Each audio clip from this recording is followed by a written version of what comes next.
Welcome to the Comic Binge. I am your host, or one of your hosts, I guess. Here, I mean, it's weird. We're actually the first time we're in the same room together. Is this weird? Well, for this, Well, yeah, you know what? Anyway, we did a podcast in the same room before. well, but yeah, yeah. a podcast for the Batman. We did a Star Wars show back in the Comic Binge podcast days. We did the Comic Binge on the Batman. Where we were in the same room podcasting Yeah, too. yeah, That's right. yeah. It was the last issue of Three Jokers. Yeah. Which is really good, by the way. Mhm. If you haven't already. Anyway, Absolute coming later this month. God, I'm so good. So welcome to the Comic Binge. If you're wondering why we're doing a movie review, if I can't even talk, it's obviously because The Flash is associated with comic books, and I'm just going to use this avenue to talk about a movie. But regardless, The Flash movie and comic books are they're to me there's still a commonality there. Would you say? Why wouldn't there be? Well, I know, but I'm anyway. So we're obviously, if you're first time watching the Comic Binge, if you want to hit the awesome awesome photos I have, please. You go on the banner. It's just behind the scenes people. Oh, you get the Spidey sense. Oh yeah. So anyway, yeah. if you're new to the channel, please go like, subscribe, all that jazz. The last couple videos we've done pretty decent. Well, yeah. See, go ahead, make Spider sense, subscribe, all that jazz. Anyway, thank you, Chris. No Appreciate problem. that. Yeah. So right now next Tuesday we're gonna do a whole huge panel of The Flash, a breakdown, spoiler filled. Tuesday, lots of people. I'm super excited to do it. But today it's going to be just we'll keep it spoiler free because it's first night basically For us. Yeah, for us. It seems like the rest of the world had it. Everyone else has seen the damn movie already. Yeah. So we'll keep it spoiler free. And because we have a lot to say about this movie, obviously, I think. I'm just gonna go ahead and say it. I love this movie. I love it a lot. And I am very excited to have the whole weekend to go see it at least one more time. And that's a big deal for me to say, because if I am sane, which in my life, and Chris knows this, I'm very busy. I mean, we're all busy, but I mean, I burn it on both ends a lot of times, and you don't sleep. I don't sleep. So I devote a lot of time to my family. And then after that, it's just hard to get things done, whatever. So the fact that I'm like, I have to see this again this weekend is a big deal. It means I really, really, really, really liked it. And I'll throw it to you here in a second, Chris, but I just wanted to point out how impressive it was to see a movie of this caliber, that it surprised me. I think that's the biggest thing. And not just like in the fun cameo thing, which is definitely a part of the movie. It surprised me of how well they executed so many different things on so many different levels. We'll get into a little bit today, and even more so on Tuesday. It's coming up. So I loved this movie. It was incredible. Chris, go ahead. Here's the real fundamental truth of this. Okay. Yes, please. This is a big thing to digest. Yes. I really enjoyed it. I don't know how much I love it yet. What? Seriously? Yeah, just because, I think that it is the kind of movie that warrants multiple viewings, and I'm looking forward to it. Like, if I didn't like the movie, I wouldn't look forward to seeing it again. That's fair. So I'm seeing it again in a few days with my wife, who is also a more objective person when it comes to absorbing these kinds of stories than I am, certainly. But I guess the thing that I was nervous about going into it was just that because there is so much of this guy, how much of a Flash movie can it be? Like, it's kind of what I was talking about the other day with Flashpoint. How much of a real Barry story is this? Plug. It's a plug. It's a plug for our last show, by the way. It was a good show. But it was a good show, despite me. The movie. Shut up, man. Come on. I'm just joking. But I think the movie definitely focuses more on the Flash than the original story did, even. Yeah. So in a way that I was not expecting, and in a way that pleasantly surprised me, there are some really creative choices. Yes. Particularly the way that the whole thing kind of wraps up. It's not a conventional superhero versus supervillain kind of a situation. I mean, you could argue that maybe it devolves into that, but it does take things in enough of a different direction that I think it keeps the formula fresh, which is helpful. That's a good point. That's the one thing I would say. There isn't the traditional, like, see, I don't want to spoil. I don't want to say anything more. I'll just say this: it's not the traditional superhero film, and it's not like No Way Home. And that's one of the things that I was worried about, because we have always different, like, I'll give you a second. We have always different. And please, if you're watching, hit the like button, subscribe, and also leave a comment, or and comment right now. If you're watching, leave it, like, tell me what you think of the movie, man. Comment, live chat, whatever. But one thing I would say, with all these multiverse things that were going on, I was worried that DC would come in after Marvel blowing it out of the water with No Way Home. And I think I love Multiverse of Madness. I love it. I straight up love that movie to death. You do. And I was worried that DC was going to kind of come in like limping a little bit, like, oh, we're good. What about us, guys? We got multiverse stuff too. We're the OGs of the multiverse. That's what it felt like, because Infinite Crisis and or Crisis Flash of Two Worlds, man. Well, I know, but like, so anyway, DC innovated the multiverse. Well, I know that. That's what I'm saying. So it felt like I was personally worried that it would come across as like, oh, DC's just copying Marvel again, which, as a Marvel zombie, I would be like, that's a little BS, right? I'm happy to report, again, without spoiling anything, it's way different than No Way Home or Multiverse of Madness, in my opinion. I think it takes a fresh take on the multiverse, if you would call it that, and it definitely takes on a different meaning than both those films. And that's all those films. I would also say what I'm really impressed with is that all three of those movies are very different in how they use things, and I would say it's really refreshing that they all have taken a unique take on the whole multiverse thing without being like a repetitive, whatever. And we talked about the Across the Spider-Verse guys talked about Lord Miller, superhero fatigue and whatever. And listen, like, maybe superheroes are there is superhero fatigue, but just like Across the Spider-Verse proved that's not really the case.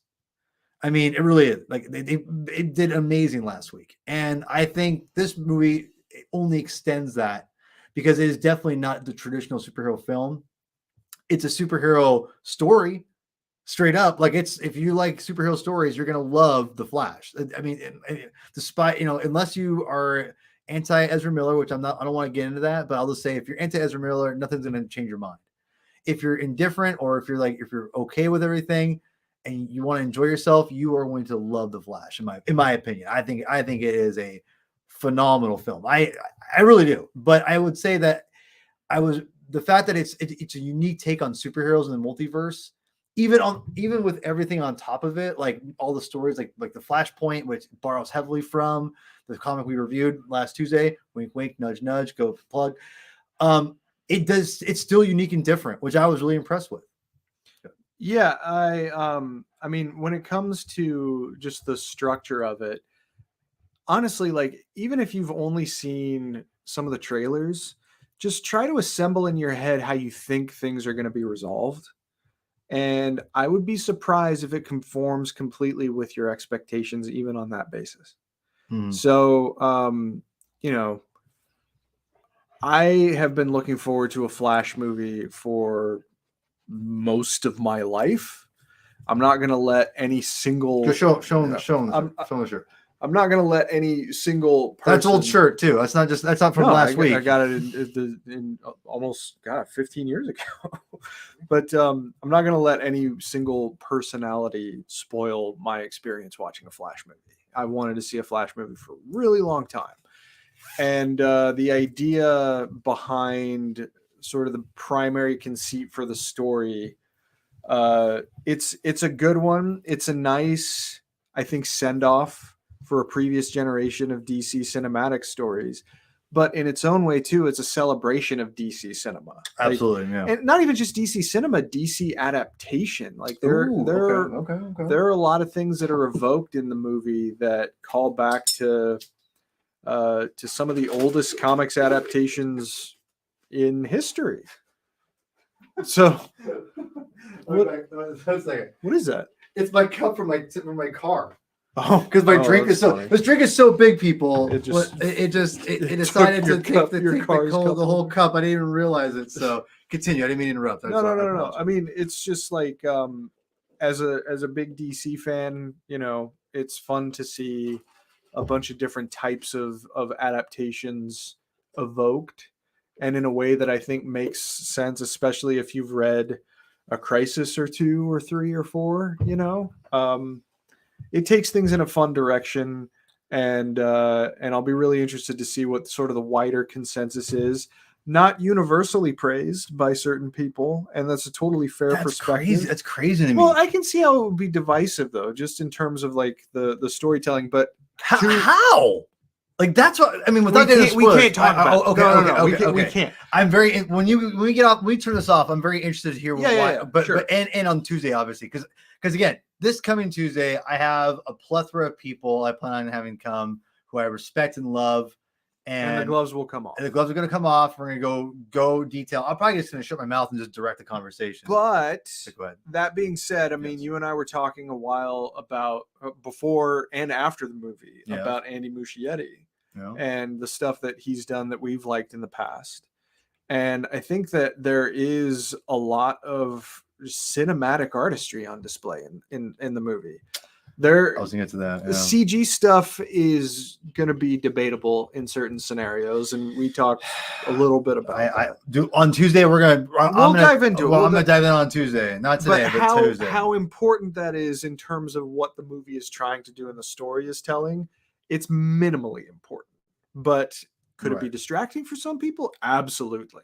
Mm-hmm. But either way, I mean, Muschietti demonstrates a really keen eye for this kind of storytelling in a movie, and I'll be really interested to see what he brings to The Brave and the Bold. Yeah, that got announced today. I thought was interesting, and yesterday Ezra Miller had said they said that they called Andy Muschietti, again, I can't pronounce anything, a comic book visionary, and it's always weird to me because when people make comments like comic book is a genre when it's not, it's a medium. Yeah.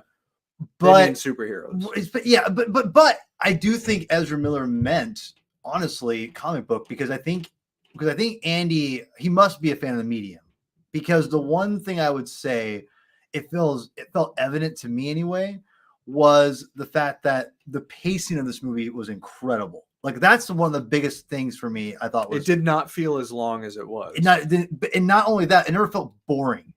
There was always something going on. It was always pushing motive, character. We will be able to more easily assess that on a second viewing.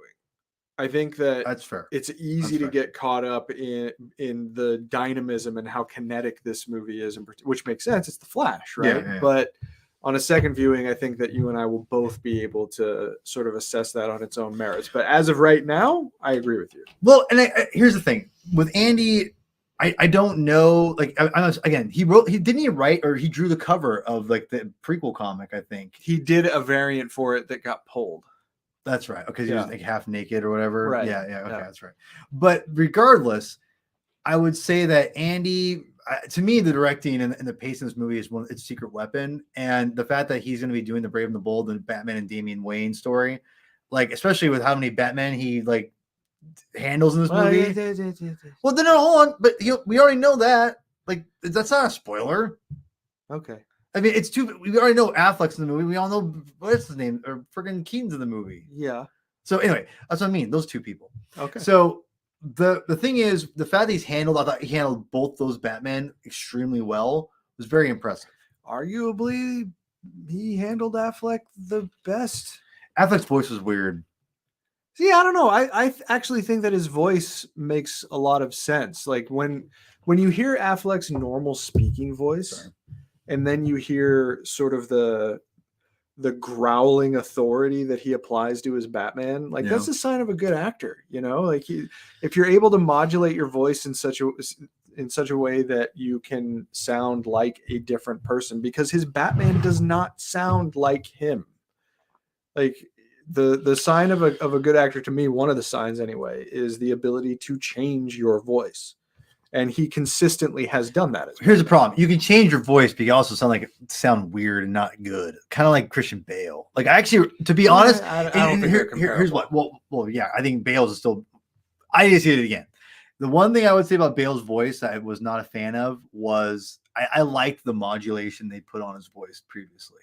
He pushed the growl too hard. I Well, think but what I'm saying is they had they set up the whole thing in BVS where he's like, he's got a voice changer. Yeah, right, that to me, they should have kept that. That made him unique. The fact they got rid of it was like. So there's a conversation between Bruce and Barry that has been in a trailer. So I don't feel that's fair. Trailers are fair game. Trailers are fair game. Where Bruce is sort of speaking to him about what the repercussions of changing time would be. Yeah.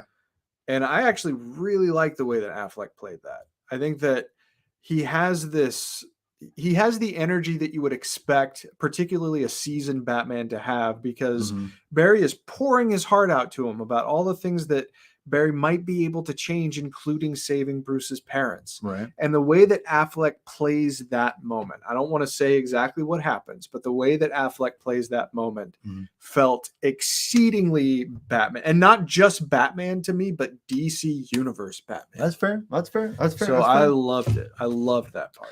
And I think that to me makes.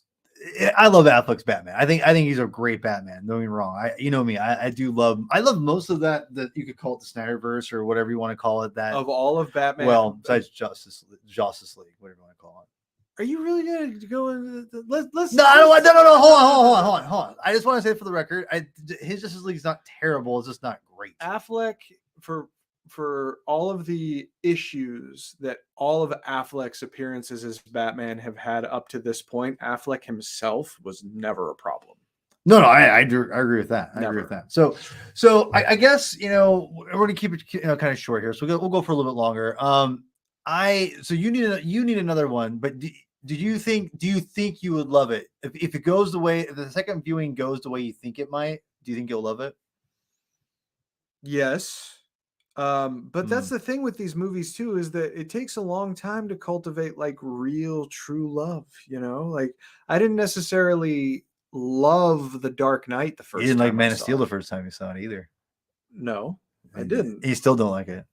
I don't dislike the movie. Like this is a whole different show. If Superman would fly around the world and change time like Barry Allen did, would you?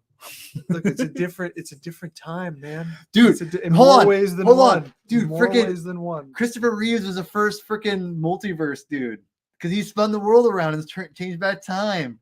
He just knew how to do it better, I guess. So I don't know. He's the OG like time traveler multiverse guy. He's the OG. You could make an argument. Where's your story, guys? Where's your story, DC? Like, there you go. I'm giving you gold here. Well, James Gunn, are you listening? Hopefully, like Batman 89, Superman 78, hopefully they'll do more stuff like that.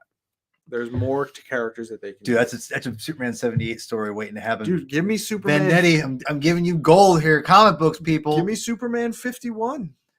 Oh God, don't even get me started. You need to watch that show. I'm never watching Superman. What? 51. I'm not gonna watch it. Why would I watch it? Because that show is phenomenal. I had the exact same. Listen, man. I had the exact same inclination as you. It's just like, it's a goofy 50s TV show. What could I possibly extract from this? I'm a modern Superman fan, damn it. This is too old-timey. It's too goofy. It's sponsored by breakfast cereals. But George Reeves was a singular performer. I've heard. He saved the entire thing. You need to watch it. So anyway, so you guess who has it on DVD? Do you? Yes, of course I do. I know you do. You also know, I don't watch the Fleischer stuff personally. Watch them both. They're all great.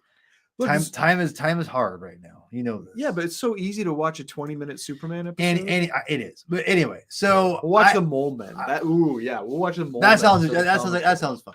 We should do that. So I would say, I'd say I loved it.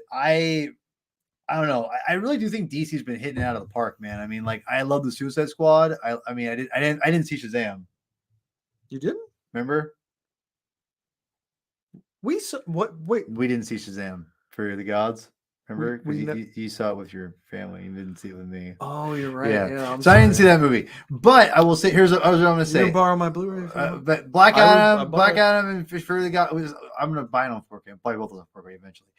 The thing is, with the Batman, the Flash, and I think of James Gunn's Suicide Squad, they have really done a phenomenal job of making some really unique films, in my opinion. And they're all like, I mean, I don't really count the Black Adam and Shazam. They're kind of their own little thing. It seems like, Sure. even though I like Black Adam, the after the first 20 minutes, I like it more than most people. Yeah, I liked it more than most people. I didn't see Shazam yet. But I like the first one a lot though. So, but aren't you kind of like Nico in that we're reading Mr. Baby? We're reading 52, and it kind of makes oh god, seem it less makes good. yes.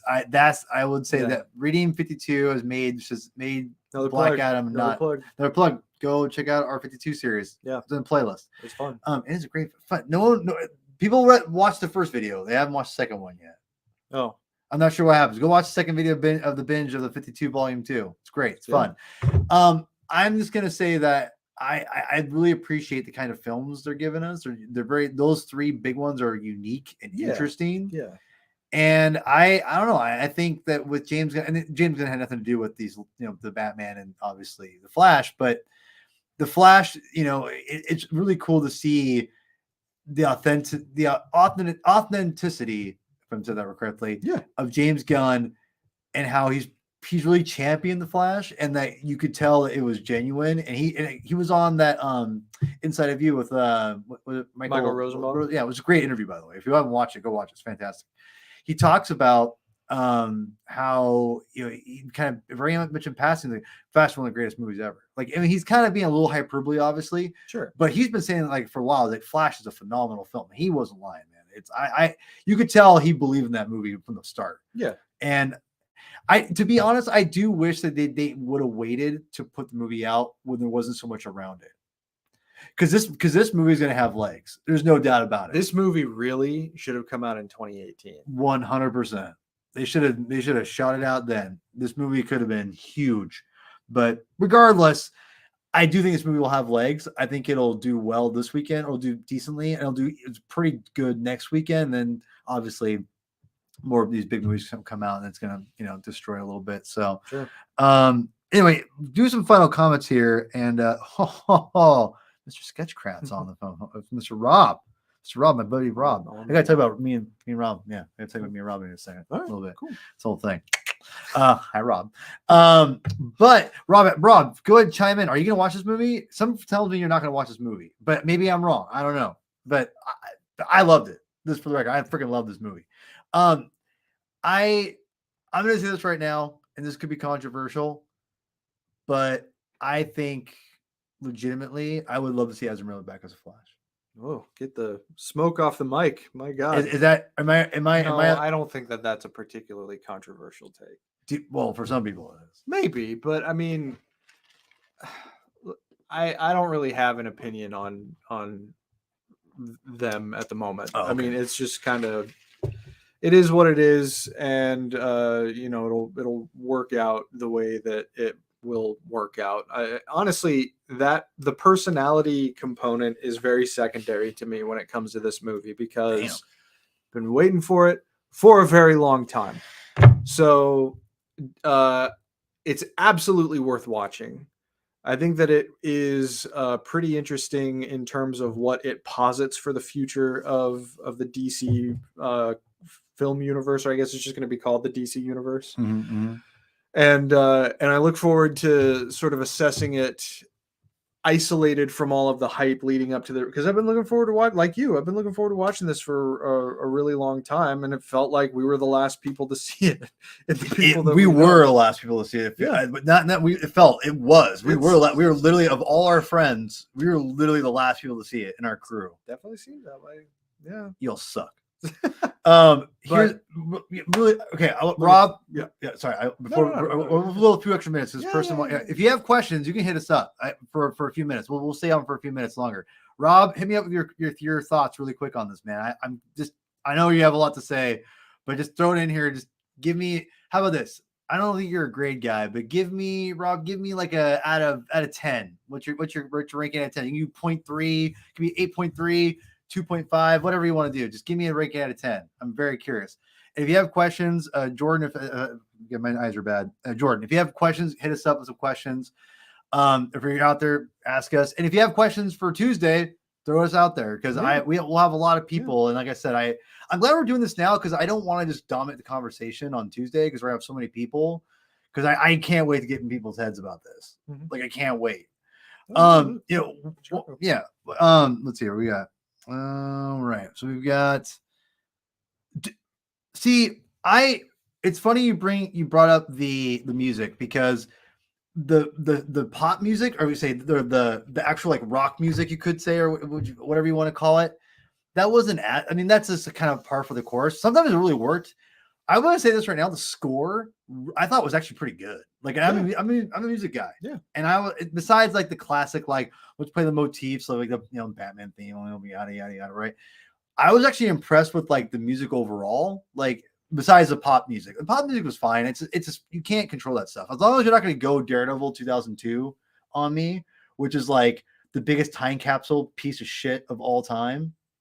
Like that is like the worst. That's the worst music ever I've ever heard in my life. I'm sorry. Wait. Which one? Daredevil 2002. Oh well, Evanescence is actually it makes it seem like Evanescence is Led Zeppelin on that thing. The early 2000s was a time. Rough, bro. It was a time. It was rough. Needle drops for me tend to be generally distracting. With the possible exception of the Guardians movies, because it's kind of it's a character. It's a character. Yeah, it's a character of the show. Movie, But like non-diegetic needle drops, you have to be really on point with your choices for it not to draw attention to itself. There's a few moments in The Flash where it feels like they do that, at least to me, for what it's worth. Mr. Jordan, I'm going to take your comment off, not because it's rude or anything, but because it's spoilery-ish. So I'm going to take it off really quick. So people who don't read his comment or go back and read his comment, we'll leave it at that. It doesn't really spoil anything, but I don't want to get too. Make a note. We'll address it on Tuesday. Yeah, we're gonna trust. Everything's gonna be spoiled full on. I'm trying to keep appreciate the question. Yes, but if you have another question before, because I don't want to be rude. Just a little outside the scope. Yeah, I don't want to go that far yet because I want to keep it as spoiler free. And speaking of spoiler free, the fact I avoided trailers for this movie, I'm so thankful. Like fuck trailers. I'm sorry, fuck them. I'm done. I'm done with trailers, yo. Like I was already done. I'm really done because I love this movie so much, and I've avoided pretty much. I saw one trailer. And you're witness to this. The Mission Impossible? No. The movie of The Flash. Oh, one trailer. Yeah, I only saw one trailer. Yeah. Today you saw Mission Impossible. Yeah, and I about just rolled my eyes the whole time. But that's Oppenheimer. You saw Oppenheimer. Oh, no, I ignored that too. Oh, did you? Yeah, I watched it on my phone. Right. I want to watch it. I'm going to watch Oppenheimer on IMAX. Why don't you waste it on that? When the screen comes up, I turn my phone off. I appreciate you, Jordan. Appreciate you, sir. You're awesome. You're a good dude. Yeah. You know what? Probably. Yeah. To be honest, now that you mention it, I'm like, wait, you're right. All they did was just, you want to see a good 89 Batmobile chase? Yeah. Watch the old OnStar commercials. I'm sure Rob has seen those. Because like the afterburner in the 89 car wasn't as powerful as it should have been. And those damn commercials turned it into like the Batman Forever afterburner. Darth Chaco, what's up, man? We've been a while. Where you been? By the way, I know you. Listen, this is a little behind the curtain. I did DM you on Twitter. I know you're a Discord guy. I cannot get a Discord, but Darth, I'm trying to get you on here again, man. Miss you, brother. Hope you come on soon. But yes, Ben Reilly in Spider-Verse. Yes, I am a fan of Ben Reilly. I didn't know you were a fan of Ben Reilly, by the way. I think it's good. I like that. We appreciate you, Jordan. So yeah, we're gonna start wrapping this up here. Unless Robert Darth Chaco, you guys are honorary, people of former of the binge. You guys can have a little last thoughts if you want. But Rob's on the money about 89. The Batmobile. He's 100% on the money. The new Batwing was pretty great, though. The Batwing was cool, but missed opportunity. They could have had. Sure. They could have. To be honest, they could have. But I mean, really, when you think about it, how useful is a car going to be with the Flash? That's fair. That's fair. I mean, that's a good point. But I think he's faster than any car. Yeah. God, there's so much to talk about this movie. It's ridiculous. It's ridiculous. Anyway, we'll kind of wrap this up here right now. Let's get a ranking out of a 10. And Rob already gave his ranking. He's 7 out of 10 for Rob, and Rob's critical. Like, and this is not like a shit on Rob at all, because Rob knows that he's harsh, man. He does not take things lightly. He wants to, he grades things on heavily, and I appreciate that about him, because I see I'm so bad with that answers. So let's see here. That's fair. That's fair. Okay. Yeah. I came this close to meeting him one time. John Shet? Yeah. Oh. In Metropolis, Illinois, at the Superman celebration in 2016. I went. He was there. And I was like, I'll meet him another time. Yeah. We were talking about this before. She was very good. I don't know. Like, people talked about her being Supergirl from like after this movie. I personally, I'm open to it. I don't know. I just don't know I haven't seen her range. I don't know if she can care. I know that they're adapting Tom King's story eventually, which we'll do for the binge at one point, obviously. That's the one thing I love about what James Gunn's doing, by the way. I just want to say, James Gunn's a baller for many reasons. He gave us way more information than we deserve. But not only that, he talks about comic books. Exactly. He actually promotes comics. He gave a roadmap based on comics. And he's like, oh yeah, like, you guys want to know about what movies we're gonna be making? Here's some comics. It's like, yes, yeah, thank you. Yeah, like, maybe I pray, like, all I care about right now is that I don't even care if DC is successful for monetary reasons. I just want it to be successful to bring people in the comics. That's all I care about. If the Flash and all these things that James Gunn is doing afterwards, and Blue Beetle, if all they do is get people more into comics, but they're kind of moderate successes, but they keep going, I'm like, I'm good. Blue Beetle's going to be fun. It's going to be a lot of fun. Yeah. I definitely agree. I think if I'll say this, if James Gunn believes in Sasha Cohen, is that her name? Sasha Callie? Sorry, Callie. If he believes in Sasha Callie, then I'll be like, I'm good.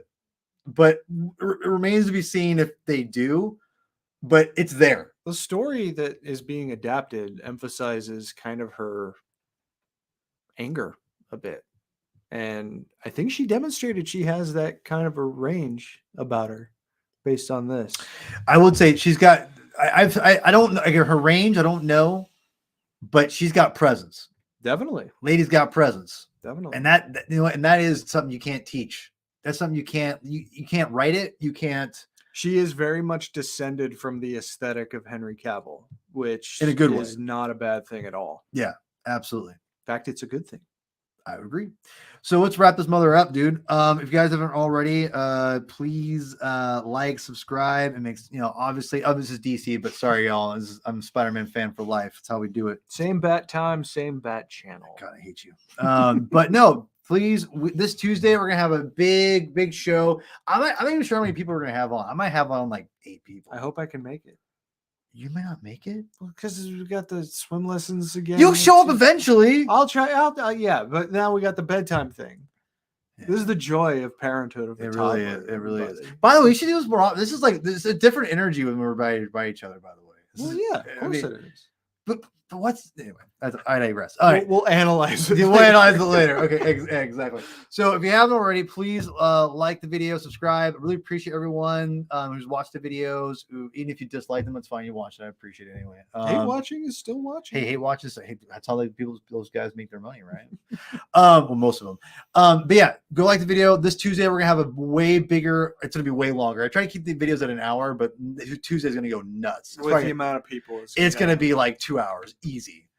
People coming and going, it's gonna be nuts. But either way, it's gonna be a blast, full on. And here's the thing: we're gonna do a big movie review on Tuesday, but the week after, we're gonna do a huge Flash comic book recommendation show. I've got Chris coming, we got Javi coming, we got Mr. Baby coming, and we have Scott Ryfan's son coming, Garrison. He's a huge Flash fan, cool. So I'm super stoked. Garrison's a good dude, so go check us out there. So like this video. Follow Twitter, Chris Clow. You're on. It's easy to follow this guy, Herman22, 2 N's, aka Pete Thug, yada yada yada. You hit the end broadcasting for me. But before I do that, read more comics. Bye.